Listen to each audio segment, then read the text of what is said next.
Halo, assalamualaikum warahmatullahi wabarakatuh. Apa kabar semuanya ya? Mudah-mudahan tinggal di rumah bukan menjadi halangan bagi Anda untuk tidak belajar ya, atau mungkin untuk hanya untuk malas-malasan, terus kemudian akhirnya berakibat sama timbulnya rasa kejenuhan. Nah, ternyata di rumah juga bisa belajar nih guys ya. Dan apalagi kalau uh, mungkin di rumah sekarang kan ada anak-anak ya. Kalau misalnya memang ada anak-anaknya atau mungkin kalau semuanya sudah besar ya bisa ini ya, bisa ya meluangkan hobi lah sebentar gitu di rumah sambil mengusir rasa jenuh di rumah. Oke guys, untuk hari ini saya mau kasih tahu tentang salah satu tanaman lagi ya. Tapi tanaman ini saya rasa sudah banyak yang tahu kalau tanaman ini namanya Kamboja Jepang ya, bunga Kamboja Jepang atau biasa disebut sebagai adenium.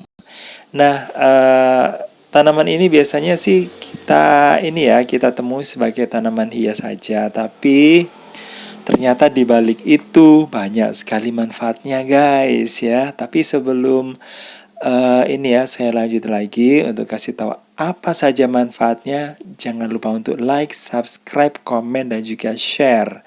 Nah, supaya tidak ketinggalan info-info yang terbaru, video-video yang terbaru dari channel ini guys ya. Oke, Kamboja Jepang atau yang punya nama adenium ini sebenarnya bukan dari Jepang ya. Nggak tahu kenapa kok namanya disematkan ada istilah Jepangnya. Tapi kalau Kamboja mungkin model daunnya ya, daunnya sama pohonnya itu agak-agak mirip sama bunga Kamboja. Cuma penamaannya sendiri. Nah, ini yang nggak tahu kenapa disebut sebagai Kamboja Jepang ya.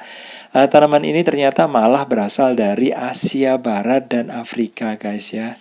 Tepatnya di daerah gurun. Nah itu bisa tumbuh dengan bagus guys ya. Meskipun di Indonesia juga bisa tumbuh dengan bagus. Nah, bunga yang warnanya itu cukup menarik ini guys ya, karena dijadikan tanaman hias ternyata punya banyak manfaat antara lain. Nah ini yang pertama, mengobati kencing nanah ya. Caranya dengan merebus bunga dengan 2 gelas air, kemudian airnya itu diminum 1 kali sehari. Nah itu untuk mengobati kencing nanah.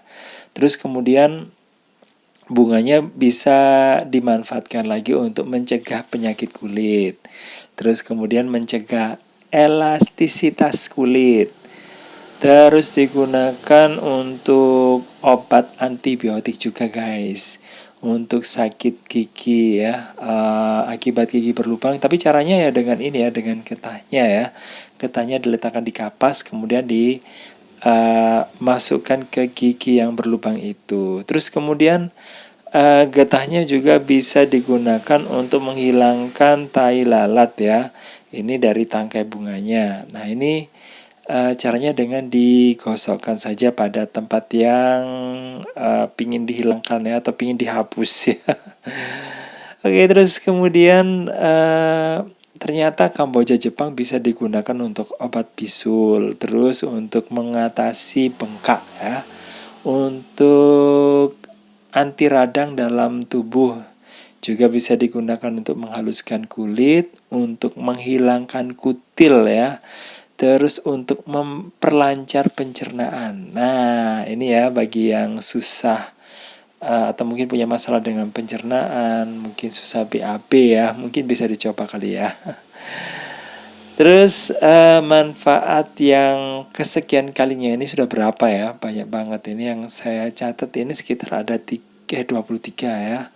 Tapi ini ya, tapi ada juga yang lebih dari itu ya kayaknya.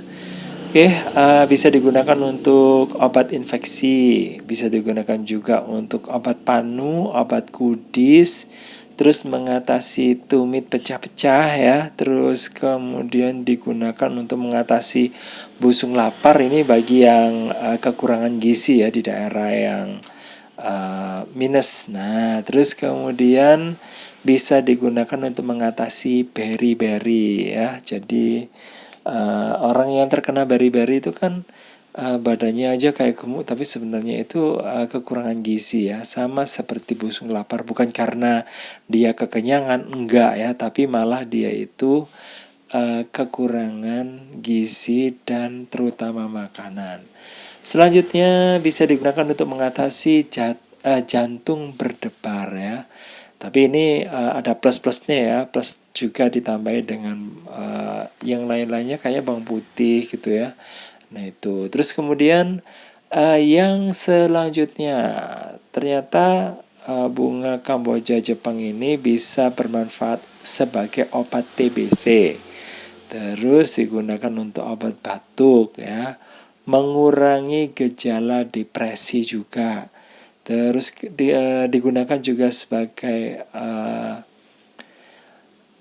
apa ya, kayak semacam inilah untuk mengatasi lah, untuk mengurangi ya, mengurangi ya masalah mah ya.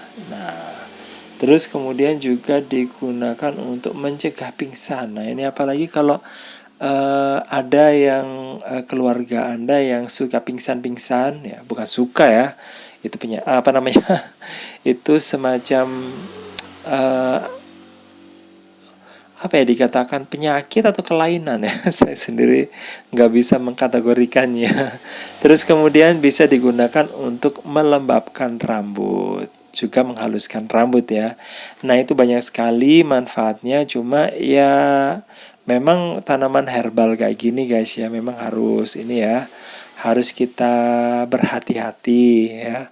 Karena tanaman ini sekali lagi bukan digunakan untuk menggantikan obat yang digunakan untuk ini ya dari dokter ya, nggak bisa kayak gitu, cuman hanya bisa digunakan untuk mengurangi saja ya. Nah ini bisa diaplikasikan, tapi memang ini sih tanaman herbal kayak gini ini tidak hanya mengurangi saja gitu, enggak, kadang-kadang juga bisa menyembuhkan secara total. Nah cuma penelitian tentang herbal ya, tanaman-tanaman yang berkhasiat, nah ini masih dipandang sebelah mata, meskipun sudah mulai dilakukan dan banyak penelitian-penelitian yang mungkin nggak ini ya, nggak mengelak ya bahwa tanaman-tanaman herbal, tanaman yang berkhasiat itu ternyata memang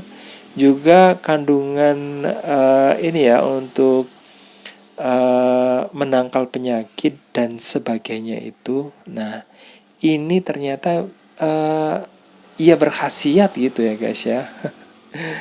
Jadi begitu. Cuman ya masyarakat memang kalau dulu memang andalannya karena nggak ada dokter ya. Andalan dari masyarakat memang dari tanaman herbal kayak gini. Cuma sekarang banyak orang yang ini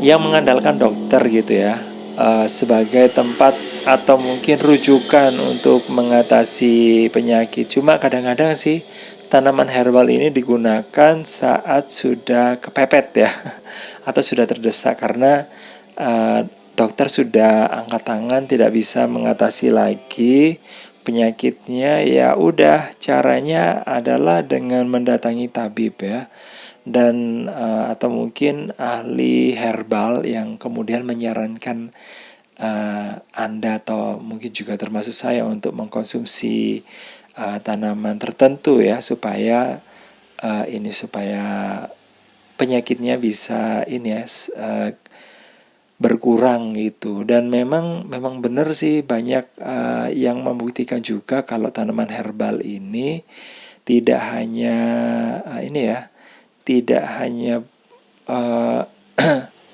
hoax saja ya, tidak hanya ini ya, bohongan, tapi ternyata benar bener juga ya. Jadi gitu guys ya. Oke. Eh, ini ya sekarang kita nambah lagi tentang salah satu tanaman yang berkhasiat ya bagi tubuh kita. Dan sebenarnya di sekitar kita banyak ini ya, banyak sekali tanaman yang kita nggak menyadari bahwa tanaman-tanaman yang mungkin bisa tanaman hias atau mungkin tanaman hama atau tanaman gulma itu ternyata juga bermanfaat, ternyata juga bisa digunakan untuk dikonsumsi sehari-hari kayak gitu ya. Jadi gitu. Terus kalau untuk bunga kamboja Jepang ini sendiri ya, yang manfaatnya yang berhasil saya himpun ya kayak gitu guys. Terus untuk ini, nah untuk budidayanya, ini saya tunjukin ya, bunganya kayak gini. Bunganya itu kayak semacam trompet ya, meskipun di bagian luarnya itu pecah jadi ini ya, pecah jadi 5, jadi ada semacam kayak mahkota bunganya itu, tapi mungkin model-modelnya kayak bunga trompet ya. Dan di situ nanti kalau sudah terjadi penyerbukan antara putih dengan benang sari, nanti akan ini ya, akan muncul semacam buahnya itu kayak kayak baling-baling gitu ya. Dan di dalamnya itu jadi ada kayak dua gitu, ada kayak dua cabang, dan bunganya itu kalau sudah kering ini akan membuka. Terus kemudian ada yang menganjurkan kalau tanamannya itu buahnya, maksudnya buahnya sebelum ini ya, sebelum tua itu diikat supaya bijinya itu tidak bertaburan. Nah, bijinya itu semacam kayak ini ya, kayak bunga yang bisa ini ya, bisa diterbangkan sama angin kayak gitu. Terus saya sendiri pernah juga membudidayakan setelah lama sekali, karena mungkin juga tanamannya sudah tua ya. Akhirnya setelah saya coba itu, saya letakkan di tanah, banyak itu berkecambah. Nah, dan akhirnya muncul tanaman-tanaman kecil ya, tanaman-tanaman bunga kamboja atau adenium ini yang kecil. Dan ini bisa ini ya, kalau orangnya telaten, orangnya sabar gitu, bisa dijadikan tanaman bonsai. Nah, ini juga manfaatnya banyak sekali kan guys ya.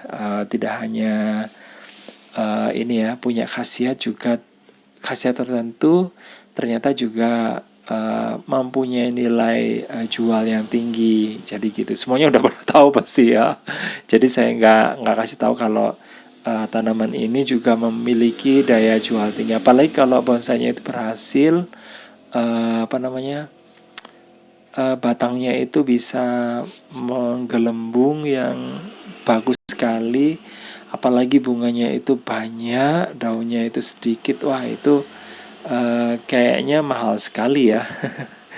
Jadi gitu guys. Oke, terus untuk tanaman ini sendiri saya rasa nggak terlalu ini ya, kalau saya nggak terlalu susah untuk merawatnya, cukup disiram, tapi nggak terlalu sering-sering ya disiram, karena kalau sering disiram nanti akhirnya akan membuat akarnya atau tangkainya itu jadi busuk ya, atau batangnya ya.